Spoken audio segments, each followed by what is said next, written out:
नमस्कार दोस्तों, मैं हूं मनोज कुमार गुप्ता। आप देख रहे हैं मेरे चैनल को जिसका नाम है रेगुलर क्लासेस फॉर अकाउंट। सामने इस समय दिख रही है आपको मैनेजमेंट अकाउंट की बुक, और ये है केजी पब्लिकेशन से। और business budget and budgetary control चल रहा है चैप्टर। क्वेश्चन नंबर 7 चलेगा आज, और आपको ये क्वेश्चन दिख रहा होगा, लेकिन अभी छोटा छोटा दिख रहा होगा, तो इस स्टैंड को नीचे करते हैं, पढ़वाते हैं, समझाते हैं कि क्या करना, क्या है, कैसे करना है। ठीक है, तो यहाँ पे दिख रहा है 7th क्वेश्चन, आराम से आपको दिख रहा होगा। From the following information given below prepare flexible budget at 60%, 80% capacity, and fix the total overhead rates as a per, क्या लिखा है, as a percent on direct wages at 3 capacity। तो हमें सबको निकालना है, 3 कैपेसिटी पे ही सॉल्व करना है। आपके पास वेरिएबल ओवरहेड है, सेमी वेरिएबल है, फिक्स्ड ओवरहेड है, और एट 60%, 75% और 80%। 75% में कंडीशन बता रखी है, और 60 और 80 की आपको निकालनी है। यहाँ लिखा है एस्टिमेटेड डायरेक्ट वेजेस कितना है, ये दे रखा है हमारे पास डायरेक्ट वेजेस के नाम पे 40,000 to 50 एट 75 कैपेसिटी पे दे रखा, 75% कैपेसिटी पे। तो आपको पता है कि इनडायरेक्ट यहाँ पे दे रखा था इनडायरेक्ट मटेरियल, इनडायरेक्ट लेबर, और ये सेमी वेरिएबल, ये सब तो हमें पता ही है। इसमें ये सब आइटम दे रखे हैं। फिक्स्ड में दे रखा है, ये हमारा है तो वेरिएबल के अंदर आने वाला आइटम डायरेक्ट वेजेस। ठीक है, इतने परसेंट दे रखा, तो तीनों परसेंट के हिसाब से निकालना होगा। चलो क्वेश्चन करते हैं और बताते हैं कैसे होगा क्वेश्चन। तो भैया आपको क्वेश्चन बता दिया है, लेकिन इस पॉइंट पर थोड़ा ध्यान देना। एस्टिमेटेड डायरेक्ट वेजेस पे है, तो ये वेरिएबल टाइप का खर्चा कि ये परसेंटेज के हिसाब से चेंजेस होगा, लेकिन आपको थोड़ा सा ये भी ध्यान देना होगा कि यहाँ पे एक लाइन यूज़ की गई थी, fix the total overhead rates as a percentage on direct wages. हमें तो इसका परसेंटेज भी निकालना है, और टोटल ओवरहेड का सबको टोटल ओवरहेड निकाल के फिर इस पर परसेंटेज जाहिर करेंगे कितना है, लेकिन इसको भी खर्चे की तरह ऐड तो ज़रूर करेंगे। ठीक है, बाकी मैं सॉल्यूशन करके दिखा रहा हूँ, आप थोड़ा सा ध्यान से समझें केयरफुली कैसे कैसे होगा। तो लाइन खींच चुकी है, आपके सामने दिख रही है इस समय, और अब हम क्वेश्चन को शुरुआत करते हैं। यहाँ लिखेंगे फ्लेक्सिबल बजट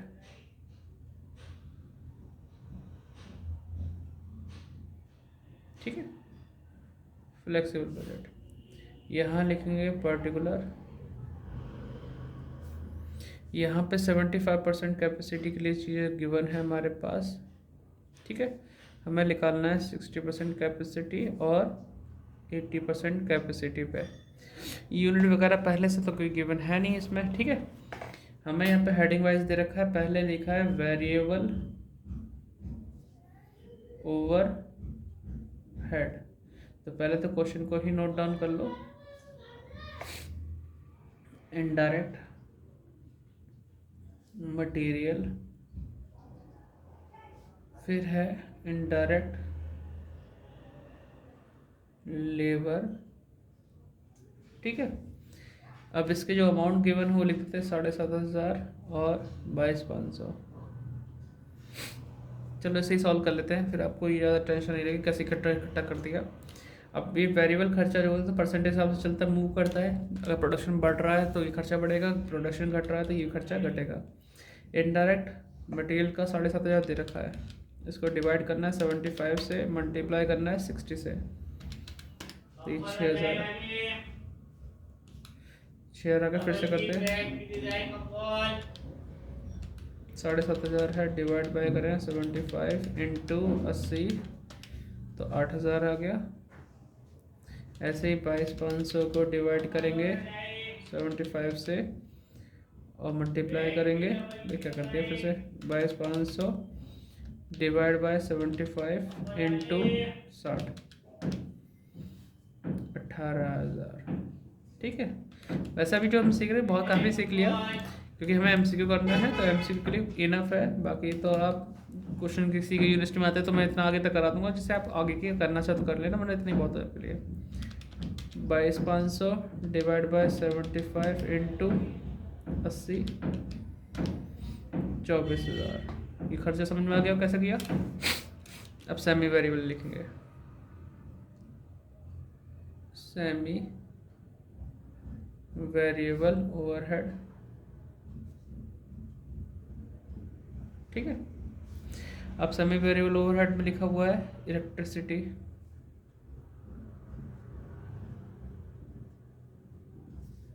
इलेक्ट्रिसिटी के लिए दे रखा 37,500, 37,500 ये लिखा हुआ है, या तो मैं 37,500 को यहाँ ना लिख के इधर लिख दूँ 37,500। इसमें फिक्स्ड कितना है, वेरिएबल कितना है? फिक्स्ड है आपका 40 और 60 है वेरिएबल।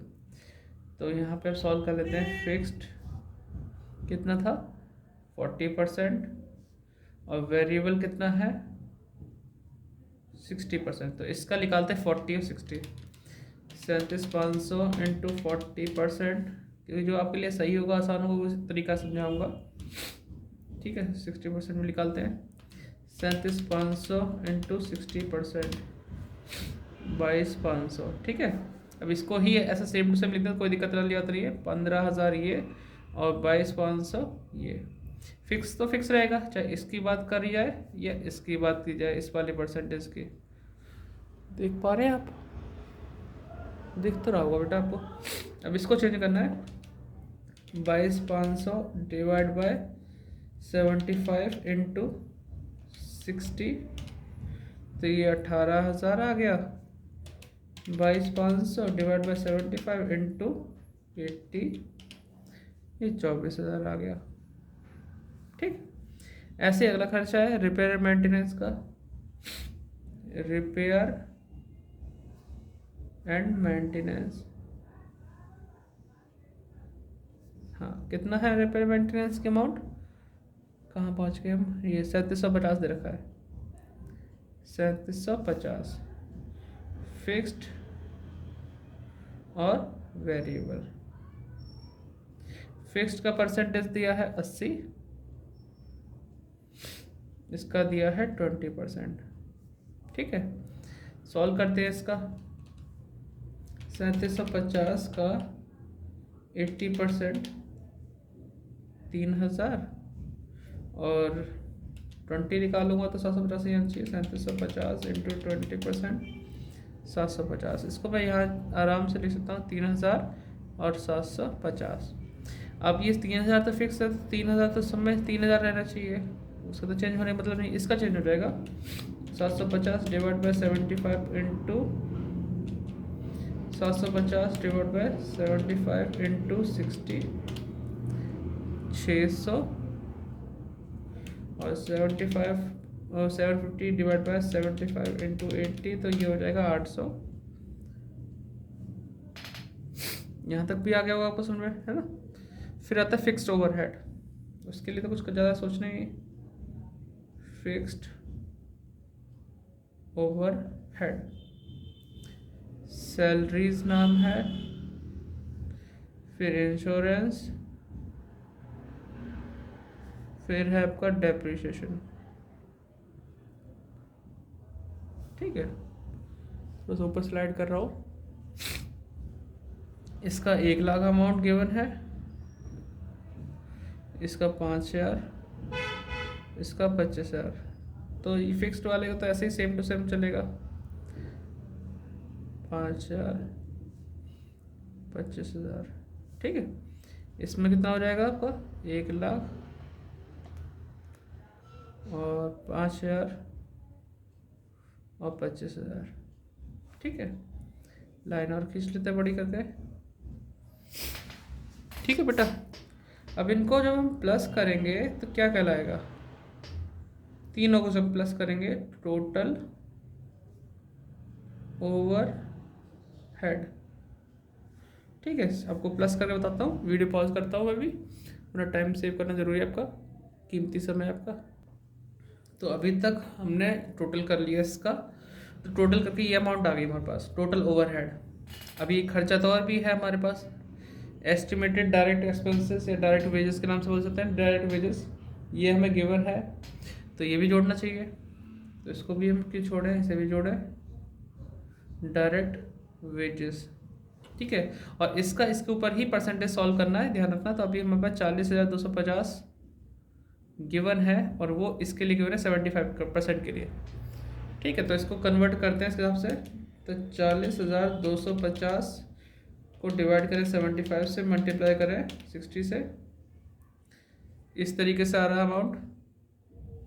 ठीक है, 32,199.99, तो 200 तो हो ही जाएगा। लेकिन दोबारा से अगर करते हैं इसको 40,250 को पहले डिवाइड ना करके मल्टीप्लाई करते हैं, मल्टीप्लाई 60 डिवाइड बाय 75, तो पूरा पूरा आएगा 32,200। अब ये सोचोगे बच्चों ये कैसे हुआ, कई बार ऐसी संख्या से डिवाइड करने से पॉइंट में आता तो आंसर पॉइंट में ही निकलता, राउंड ऑफ नहीं हो पाता, इसलिए पहले मल्टीप्लाई फिर डिवाइड करें तो भी उसी क्लियर है। मैं पता तो है कि डिवाइड 75 से करना है, मल्टीप्लाई 60 से करना है, तो कैलकुलेटर में पहले 60 से मल्टीप्लाई 75 से डिवाइड कर दो, जैसे कि मैं अब करूँगा। 40,250 मल्टीप्लाई 80 डिवाइड बाय 75, इसका पॉइंट में आएगा, कैसे भी कर लो, है ना। 42,933 पूरा आ गया, पॉइंट 33 छोड़ दो, इतना ही। अब इसे टोटल करेंगे तो क्या आएगा, नीचे लाइन में लिखूंगा टोटल कॉस्ट आ जाएगा। और हमें परसेंटेज भी निकालना है, वो भूलना मत, है ना।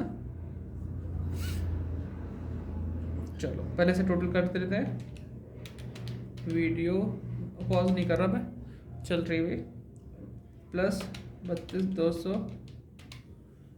2,28,000 नहीं 2,22,800। ठीक, देख पाओगे, हाँ दिख तो रहा है वैसे तो, क्योंकि मैं ये भी देखता रहूँगा फ्रेम में क्या वो दिख रहा होगा नहीं दिख रहा होगा, क्योंकि स्टैंड ऊंचा कर रखा ना। 2,41,500, 204,800 प्लस 42,933, 247,733। ठीक है, ये हो गया। अब हमें लिखना है यहाँ पे total overhead rate on direct wages, जो हमें बोला गया था ना कि fix the total overhead rates as a percentage on direct wages, तो उसे भी निकालते हैं। Total overhead rates on direct wages. ठीक है, जिन बच्चों ने कॉस्ट शीट वगैरह की होगी तो वहाँ पे पता है खर्चा निकालने का परसेंटेज कैसे निकालते थे। अभी ओवरहेड रेट्स का निकालना है percentage on direct wages. Total overhead तो ये है, इसके ऊपर परसेंटेज निकालना है, तो एक को मैं नीचे सॉल्व कर लेता हूँ, फिर आप उसी तरीके से करना। एट 60% पे निकाल रहा हूँ मैं, ठीक है, इस चीज़ का इसके ऊपर परसेंटेज। तो पहले लिखूँगा टोटल ओवरहेड 1,90,600 इंटू 100 अपॉन 32,200। ठीक है,